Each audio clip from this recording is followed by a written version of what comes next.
Ok sportif, aujourd'hui on se retrouve pour la deuxième étape des Grands Prix de duathlon. Je joue la qualification au championnat du monde de du, autrement dit ce n'est pas sans enjeu.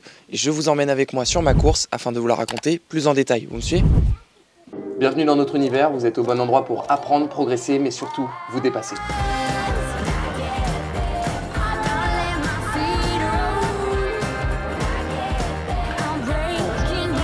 Ensemble on va se faire plaisir. Et on n'oublie pas de se faire plaisir. Allez, 1, 2, 3, Et oui, c'est déjà la dernière étape, c'est le dernier moment où je peux essayer de montrer que je suis en forme, montrer que j'ai ma place en équipe de France, mais vous en doutez bien, je ne suis pas le seul qui souhaite avoir ma place en équipe de France. Et parmi ces gens-là, il y a donc, comme on l'a vu la vidéo précédente, Thomas Laurent, qui a fait champion de France et qui a donc signé une modalité. Mais également, je vous invite à voir les championnats d'Europe, on va le voir ensemble, les championnats d'Europe de duathlon sur lesquels j'ai pas pu participer parce que j'étais pas sélectionné, ils se basaient sur la saison précédente pour se qualifier. Eh bien, il y avait 5 Français, Krylan Le Bihan, Benjamin Choquer, Émile Blondel-Hermand, Valentin André et enfin Thomas Laurent. Sur ces 5 personnes, honnêtement, ils sont tous très bons, faut pas se leurrer, mais bon. Maintenant, moi, il faut que j'arrive à me faire ma place parmi ce gratin. Ils ont couru très rapidement. Je sais que ça a couru 14-20, 14-30. Et après, ça s'est regardé sur le vélo. Et là, il y a eu un truc qui s'est passé, c'est que Émile Blondel-Hermand est parti avec un Italien. Ils sont partis tout seuls à deux. Et là, il s'avère que dans le peloton, à ce moment-là, les Français ne peuvent pas rouler. Puisque, en fait, c'est mal vu de rouler sur un Français. Je veux dire par là, d'essayer de ramener le peloton sur cette échappée. Et donc, il ne s'est rien passé. Et Émile Blondel-Hermand et l'Italien ont réussi à avoir 40 secondes d'avance sur la pause de vélo. Et Émile a réussi à tirer son épingle du jeu par rapport à l'Italien et à gagner le titre de champion d'Europe. Puis après, juste derrière, il y avait le gros pack qui arrive tous en même temps. Et là, c'est Benjamin Choquer qui réussit à faire une magnifique seconde cape et donc faire podium également. Et là, on a donc 3 personnes qualifiées puisqu'il y a Thomas Laurent. Bon là, il a fait 4e aux Europes, ce qui est très bien d'ailleurs, hein, et qui a fait champion de France, donc il a validé une modalité. Mais il y a aussi Émile Blondel-Hermand, champion d'Europe de duathlon, qui est parti et qualifié pour les championnats du monde. Et enfin Benjamin Choquer qui in extremis, puisque je crois qu'il a dû terminer au sprint pour réussir à choper sa place au championnat d'Europe de duathlon. Donc ça, ces 3-là, en fin de compte, ils sont sûrs d'aller au championnat du monde en Espagne. Mais maintenant, il reste maximum 3 places. Et là, vous en doutez bien qu'il y a du monde. Il y a déjà les sélectionnés aux Europes, à savoir Valentin André et Krylan Le Bihan, qui ont fait respectivement 7 et 8 au championnat d'Europe. Mais il y a aussi quelqu'un que je connais bien, qui est juste devant moi, en fin de compte, à la porte de cette sélection, Léo Stark, qui a fait un début de saison vraiment très costaud. Mais justement, je vais vous mettre tous les débuts de saison là, de justement ces 7 personnes, puisque oui, nous sommes 7 pour maximum 6 places, donc il y en a forcément un qui va être déçu, ça c'est sûr, puisque le sélectionneur m'a bel et bien précisé qu'il n'y aura pas de U23. Il y a des places pourtant U23, hein, il y en a 6 il paraîtrait, et voilà, ils ont une politique comme quoi ils veulent que des élites. Donc moi, si je veux me qualifier, je peux pas compter sur, en fin de compte, cette catégorie U23, il faut vraiment que je compte sur cette catégorie élite et me retrouver dans maximum les 6 premiers, mais encore une fois, ils prennent pas forcément 6. Alors il y a un monde où ils prennent seulement que 3, il y en a un autre où ils disent ils en prennent 6, ou enfin c'est compliqué à savoir, on ne sait pas d'avance. Donc c'est pour ça que sur ce Grand Prix de duathlon, il faut que je fasse la meilleure performance possible, mais vous verrez que je ne vais pas être aidé puisque le parcours est très très dur. Ça ne va pas du tout être comme Saint-Cyr et comme les France où là le parcours était vraiment en fin de compte pour des coureurs, puisque je suis resté au chaud et puis j'ai quasiment rien donné sur le vélo.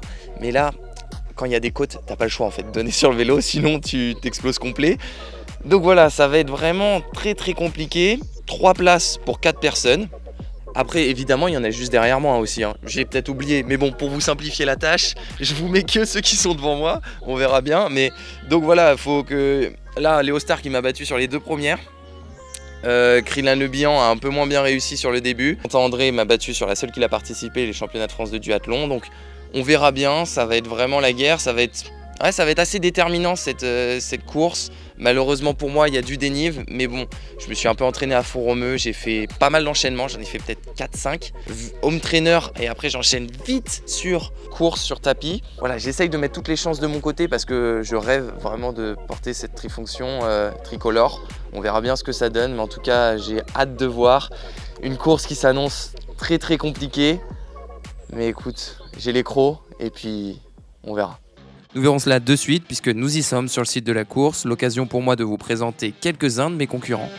Donc Léo Stark, Triton Meldois, toujours, j'ai pas changé. Vous commencez peut-être à me connaître un peu si vous regardez les vidéos de Baptiste. Aujourd'hui, deuxième étape du championnat de D1, mais troisième duathlon parce qu'il y a eu les France juste avant. Je m'appelle Nathan Spidato, je suis triathlète triathlon et je m'entraîne au Crest de Reims. On a eu l'habitude et on s'est bien habitué, je pense, au parcours plat. Aujourd'hui, c'est complètement différent. Un beau chantier en perspective, une bosse vraiment costaud. Surtout, on va dire, 2 minutes 30 d'effort vraiment intense où finalement l'effet de l'aspiration, le drafting ne va pas être très intéressant.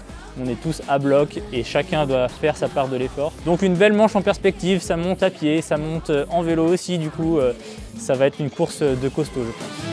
Ah ça oui, une course de costaud qui devrait plaire aux meilleurs cyclistes. Et parmi eux, j'en connais un qui risque de bien se débrouiller dans ce genre de parcours. Émile Bonnet-Lermand, licencié à Noyon Triathlon depuis un peu plus de 8 ans maintenant. Du coup à Vilgotheim aujourd'hui, après la reco du parcours, là, on a un parcours bien sympathique. L'organisation nous a concocté un beau parcours vélo, notamment avec une belle bosse qu'on voit derrière. Parcours qui me convient plutôt bien avec mes qualités cyclistes, donc on va essayer de tirer profit de ce parcours, faire la différence. Un parcours à pied après qui est assez vallonné aussi sur la première course à pied et plutôt sinueux sur la deuxième. Donc voilà, je pense que s'il y a des écarts qui sont faits à vélo, ce sera propice à les conserver sur le deuxième cap. La stratégie de notre champion d'Europe est annoncée, tandis que les filles sont sur le point de terminer leur effort et nous sentons que celui-ci laisse des traces. C'est donc un parcours qu'il ne va pas falloir sous-estimer. Pour l'heure, nous nous échauffons comme il faut, en team, l'occasion de bel et bien intégrer le parcours qui nous attend. La forme est là et que ça devrait bien se passer. A priori, on devrait avoir peut-être un peu de pluie. Ça, c'est vrai que c'est inquiétant parce que le parcours reste un petit peu dangereux. Il y a quelques virages et quelques différences de chaussée, des petits trous, des trucs qui ne nous mettent pas forcément en confiance, mais ça devrait le faire.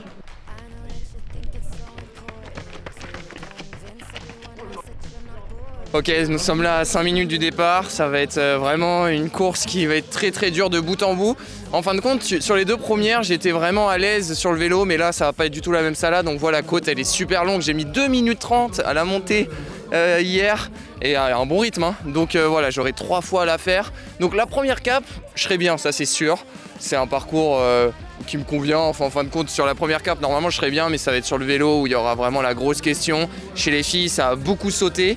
Et voilà, moi le but ça va être de ne pas sauter et d'arriver avec en fin de compte les forces qui me restent à terminer les 2 km 3 à pied. Mais déjà essayer de tenir à vélo, ça va vraiment être le gros objectif de cette course. Je vise podium mais quand j'ai vu le parcours hier je faisais vraiment pas le fier. Donc on verra, podium, top 10. Moi j'espère au moins faire top 10 mais...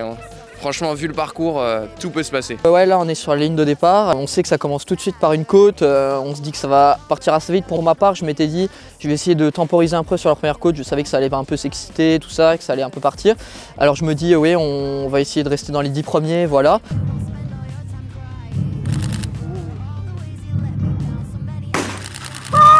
Et ça y est, c'est parti pour cette deuxième étape des Grands Prix de duathlon pour une étape inédite. Première course à pied plutôt rapide. Je pense que tous les coureurs avaient la même chose en tête, faire le maximum d'écart avec les cyclistes. Aujourd'hui, je pense qu'on voulait vraiment être un petit groupe et donc c'est ce qui a été fait. On part directement dans une belle bosse. Benjamin Choquer, il prend ses responsabilités, il court devant, il imprime un bon tempo. Là, je suis dans les pieds et je me dis, bon, là ça va vite, c'est cool. Je pense que ça va faire des dégâts et ça va reléguer sûrement les rouleurs un petit peu loin. Moi je comptais là-dessus pour vraiment avoir un vélo plus, on va dire, agréable, avec moins d'unités dans le peloton. Et justement, il y a un très gros rouleur dans le peloton, le champion de France de vélo de route 2012, Nasser Boigny, qui a joint les rangs des Messins pour cette saison et qui vraisemblablement est très vite mis en difficulté par ce tempo rapide. Maintenant reste à voir s'il va parvenir à revenir sur la tête de course sur la partie vélo. Descente, du coup il y a Baptiste qui commence à accélérer et ensuite là on voit que c'est parti.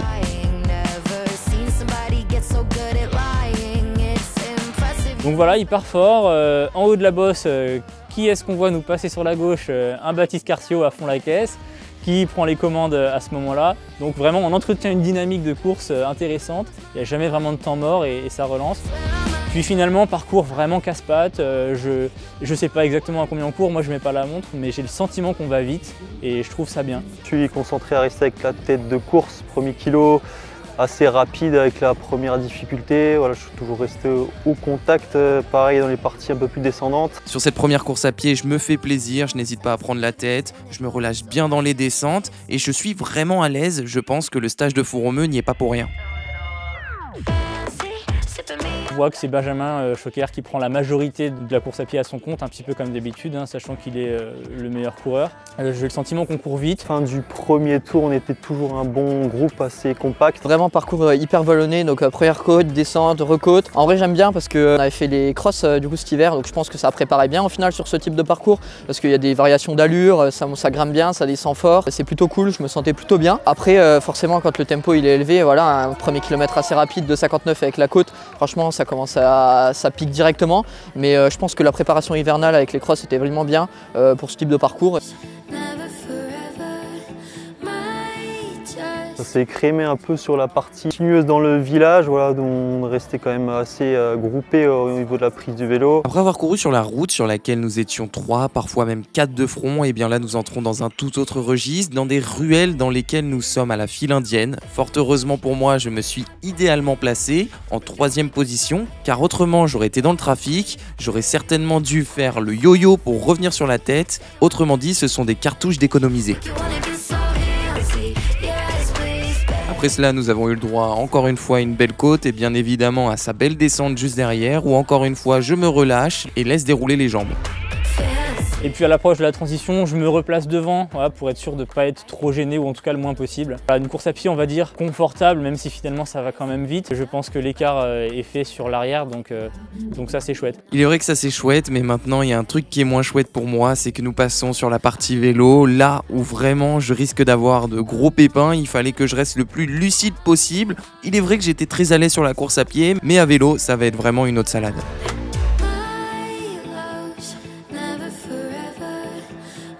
Le vélo et tout de suite il y a une petite dynamique qui se met en place aussi, histoire d'enfoncer le clou en fait, hein, c'est un peu le but, pour arriver dans la bosse en petit comité. Voilà, je pense que c'était un petit peu le plan de tout le monde. Finalement le début du vélo se fait un petit peu dur quand même, hein. On prend nos brelets, on n'est pas dans une logique d'économiser son énergie, on est vraiment voilà, dans le but de faire le trou. Vélo groupe de 10, alors je sors dans les 2 premiers à la transition, alors j'étais plutôt bien placé au début. Première côte ça va, il y a Thomas Gilotte qui commence à prendre les devants, donc on se place un petit peu, ça se regarde un peu.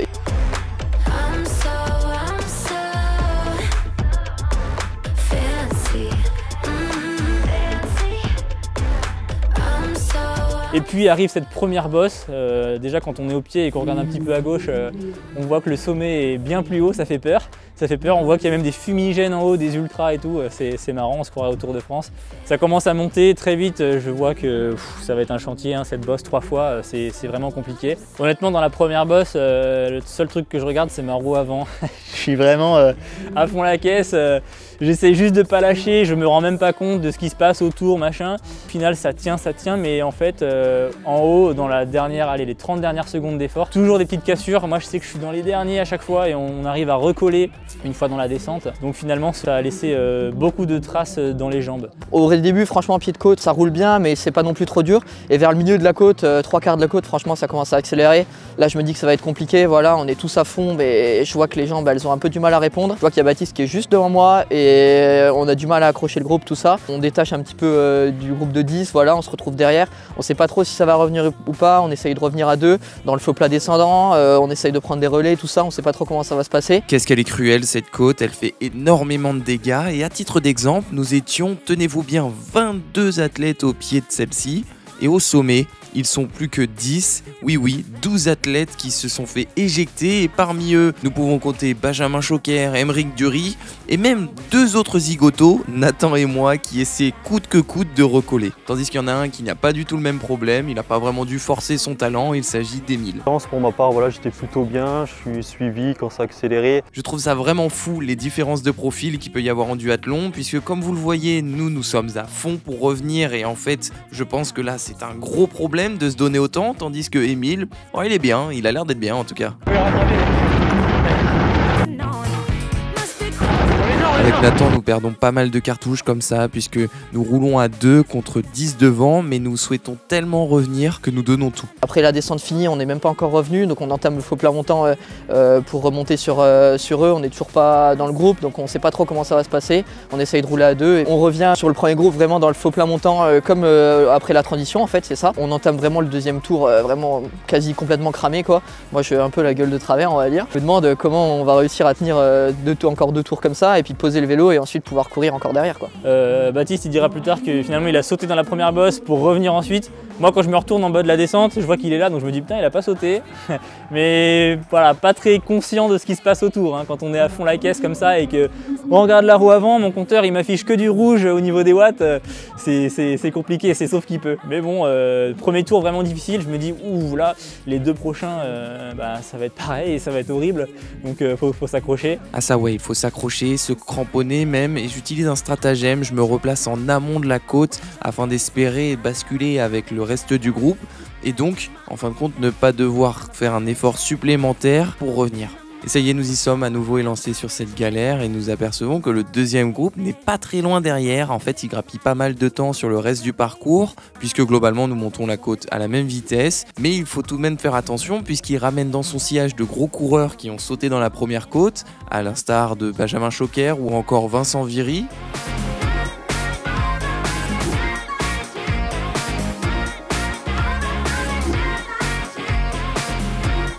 Malgré mes précautions d'attaquer la côte en tête, je suis rapidement en fond de pack jusqu'à l'attaque de mon coéquipier Thomas Gillotte qui m'a clairement été fatale.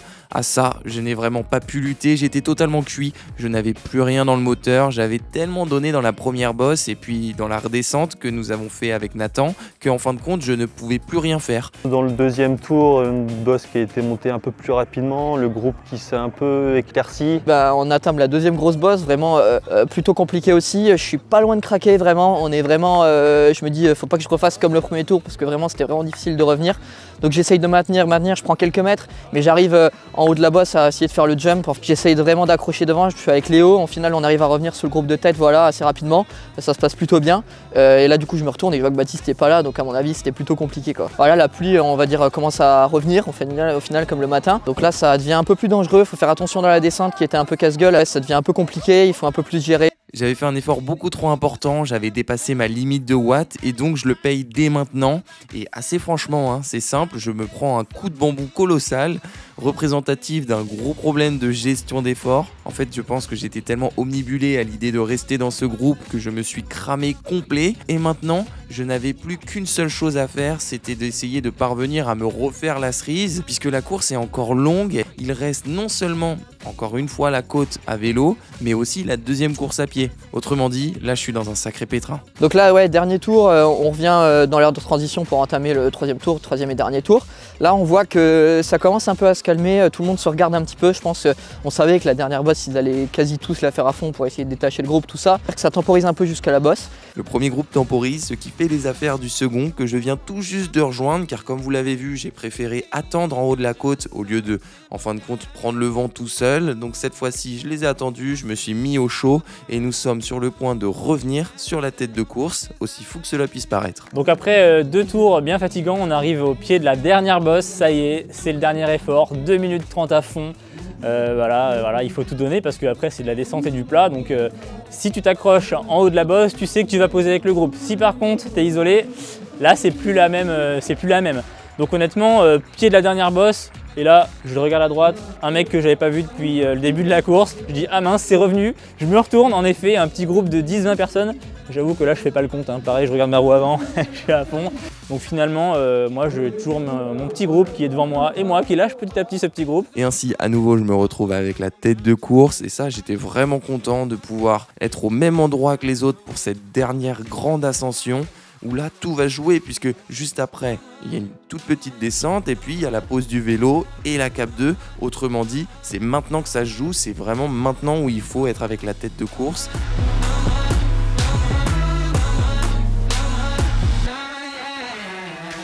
deuxième groupe rentré dans la descente avant la dernière bosse. Et moi j'ai décidé de faire la différence, donc la première bosse je monte à bloc, vraiment dès le milieu. J'ai vu que le trou se faisait, donc voilà, j'ai continué, j'en ai remis au-dessus. Et puis troisième, là on assiste à une belle attaque de Émile. Émile forcément lui, on sait que c'est le meilleur rouleur, cycliste en tout cas, donc il avait tout intérêt à faire ce genre d'effort.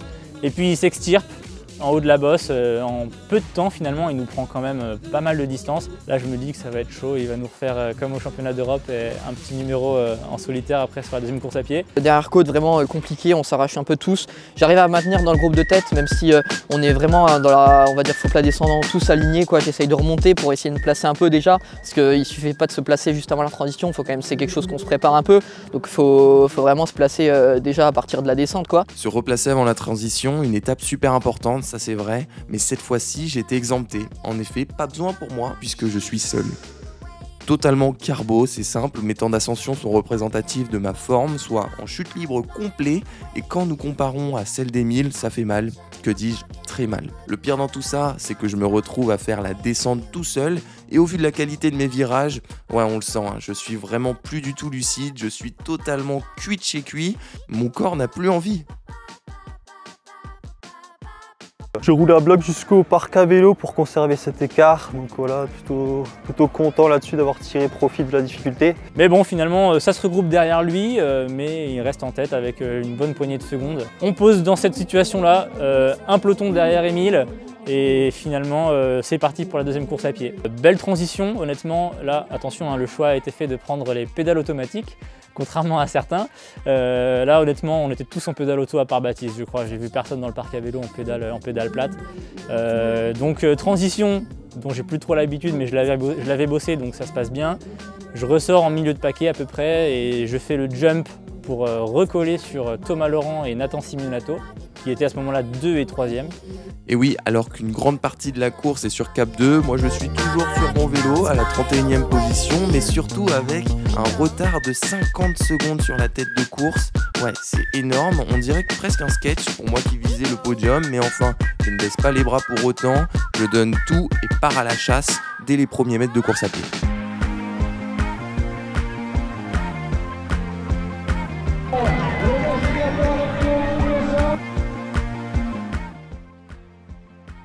Et du coup là c'est parti, il y a Émile Blondet-Lermand lui qui est juste devant nous, qui a réussi à partir en échappée. Et puis deuxième course à pied, c'était vraiment sauf qu'il peut, voilà, j'ai tout mis pour essayer de garder l'écart, ça revenait fort derrière. Et donc voilà, on a toujours Émile en point de mire, je dirais 5-10 secondes devant, pas plus, hein. Mais il fait une belle course à pied, il craque pas et on n'arrive jamais à revenir. Et puis finalement, un tour, 2 tours et puis la situation reste la même.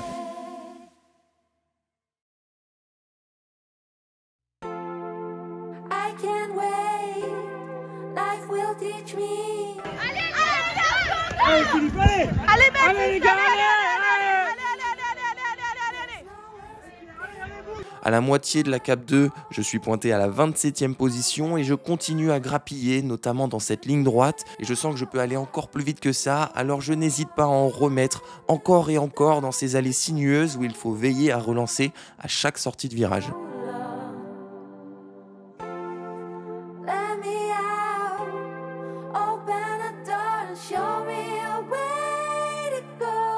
De la 27 à la 23e puis même 22e position, je ne relâche pas mon effort car certes le podium paraît compromis, mais le classement par équipe lui bouge beaucoup. En fin de compte, nous ne savons pas, je suis certes pour l'heure le 5e élément de mon équipe, mais il peut y avoir des imprévus, donc je donne tout jusqu'au bout et ce coûte que coûte. À 500 mètres de l'arrivée, Thomas il lance son sprint long hein, quand même. C'est vraiment là où on donne tout quoi, donc je me fais un peu distancer et au sprint du coup je finis à 2 secondes, je finis 4e. Mais voilà quoi, c'est un peu dommage pour le podium mais ça sera pour la prochaine fois. Et puis là les places sont figées ensuite quoi. Émile est toujours devant, Thomas en 2, moi en 3 et Nathan derrière en 4. Finalement très satisfait de ce résultat, encore un nouveau podium sur ce niveau-là. Ça fait plaisir, je donnais pas cher de ma peau en voyant la bosse la veille de la course. Donc voilà, très satisfait. Je suis vraiment content pour Léo, il réussit une magnifique course, tandis que moi, vous en doutez, ce n'est pas trop le résultat escompté. Malgré une superbe deuxième course à pied où je prends le 3e meilleur temps de ce segment, le résultat est sans appel. Je suis parti de trop loin aujourd'hui. Allez Baptiste, allez.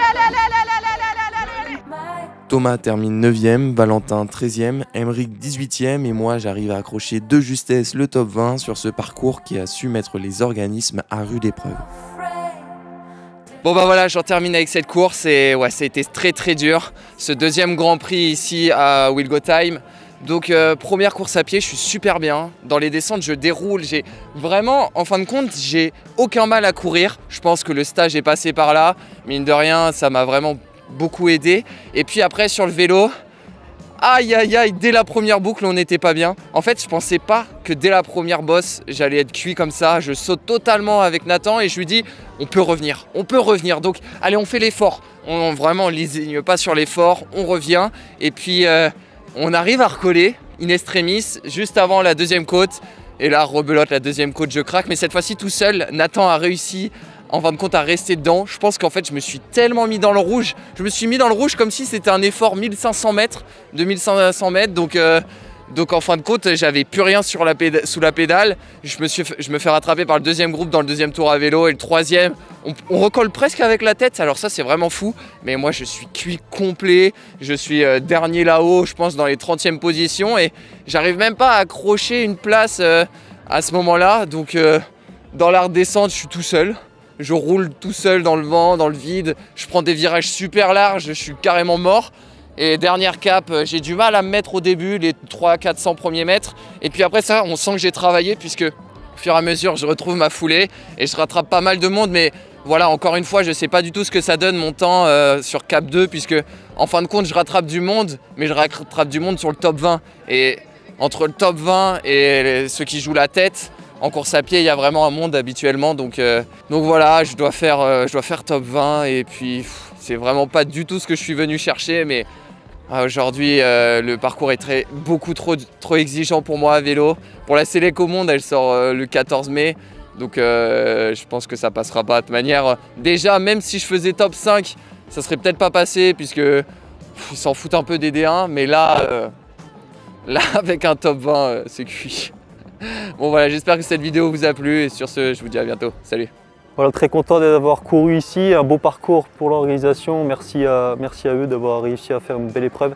La forme est bonne en préparation des championnats du monde le 21 juin. Deuxième par équipe. Bon, c'est quand même un très bon résultat, hein, honnêtement. On garde la tête du championnat. Rendez-vous dans quelques semaines maintenant du côté de Saint-Grégoire, en Bretagne, à côté de Rennes. Bon, je ne sais pas trop comment va être le parcours, mais on espère maintenir cette place. Je pense qu'on a une sacrée équipe, un sacré effectif. J'espère que Baptiste sera de la partie. Je ne sais pas. En tout cas, voilà, des belles choses à faire encore du côté de Saint-Grégoire. Je vous mets 6 juin la sélection des championnats du monde. Ils ont donc pris les 5 qui ont été aux Europes et ajouté Léo qui a fait honnêtement une superbe fin de saison et un super début de saison. Je vais pas vous le cacher que je suis un peu dégoûté de ne pas avoir pu me mêler à la bataille puisque je pense en avoir le niveau déjà chez les élites mais encore plus chez les U23. Mais enfin, c'est le jeu. Désormais, place à la saison piste et sur ce, je vous dis à bientôt. Salut. Allez, vous pouvez les applaudir bien fort, s'il vous plaît. Je crois qu'on a compris que ces organisateurs